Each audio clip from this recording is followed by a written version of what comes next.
hold on, I can't carry your groceries right now because I'm working on creating who I am as a loving being. I'm letting go of the judgments of I am that I don't help people. And then when I'm done doing that, then I'll get to you and help you carry your groceries. But right now I've got to work through this, or else I'm just helping you in some superficial way, and it's not really true, not coming from within. So yeah, I know you can't walk, but I'm trying to get free so I can help you. I can use self-inquiry as a way of convincing myself that I'm doing something really important and useful that's going to help me make a difference out there in the world. It's going to help me to create the things in the world that I want, but it's really just a spiritual bypass. Carrying the groceries is a simple version of whatever we might be doing that could be making difference and helping people.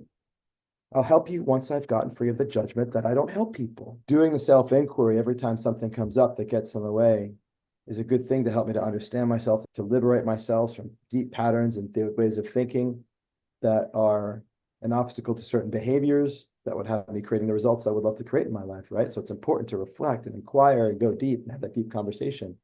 I know that to be true. And I also know that I can get so caught up in that, and that I can be doing that, even though it feels fruitful and probably is on some level, I'm using so much of my time to do that, that there's not much time left, if any, to actually be out there impacting the world and making a difference for other people. I've gotten so much into working on myself that I'm using it as a way of avoiding expressing myself and being in the world and just helping people. So when it gets to that point, self-inquiry, self-reflection, self-work, playing with yourself, as I like to call it, is probably a good thing that's become not a good thing. And what about the other side?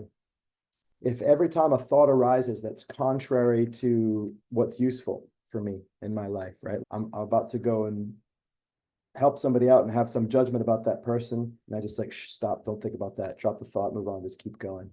There's a utility in it, and to some degree that it helps me keep going and be in action and help out there, impacting the world, making a difference for people. But there also becomes a point at which, I'm shushing this same thing a lot, and it keeps coming back. It snaps back, and it comes again, and it comes again, and it comes again. Another case where it might not be helpful is when it's not going to work. Like I'm really, really, really, really, really fucking mad. And I just have a lot of energy moving through my body. And I have thoughts of how like fucked up this situation is, or that person's being, or whatever. And I'm like, all I need to do is tell the thought to stop. Shut up, thought. Well, fuck. That just makes it bigger. It just gets worse. It obviously doesn't help. So it's obviously not useful when it doesn't help. It's also not useful when I push something away and it keeps coming back, keeps coming back, keeps coming back. It can look like on the surface, like well, which one is it? Which is the right thing to do? I've lived that question as if there is an answer, as if one of the paths is the true path. And I know enough now from using both paths that both paths are true. Both paths are useful. And while both paths are true and useful, both paths can also be non-useful. A good thing becomes not a good thing. So I just asked myself, I asked my intuition, I asked and I listened. And the ask was, what is a way of representing the fact that both of these paths are good that would create a really clear and obvious felt sense of how to choose which one and when? I just asked and I listened, and I suddenly saw a candle burning, like a birthday cake candle. And I was like, oh, that's it. It's just fire. How big is the fire? And is it small enough that I can blow on it and it will go out? Or is it so big that when I blow on it, it actually makes it bigger?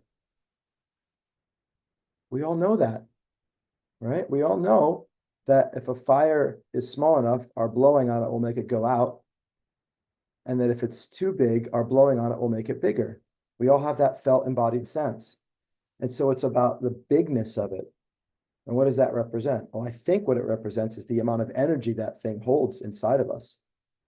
If it's got so much energy that blowing on it is going to make me more angry, more frustrated, more sad, more disempowered. And by blowing on it, I mean blowing on it is just saying stop, saying shh, not now. Right? Then if it's going to make that worse, then blowing on it probably isn't the thing. Right?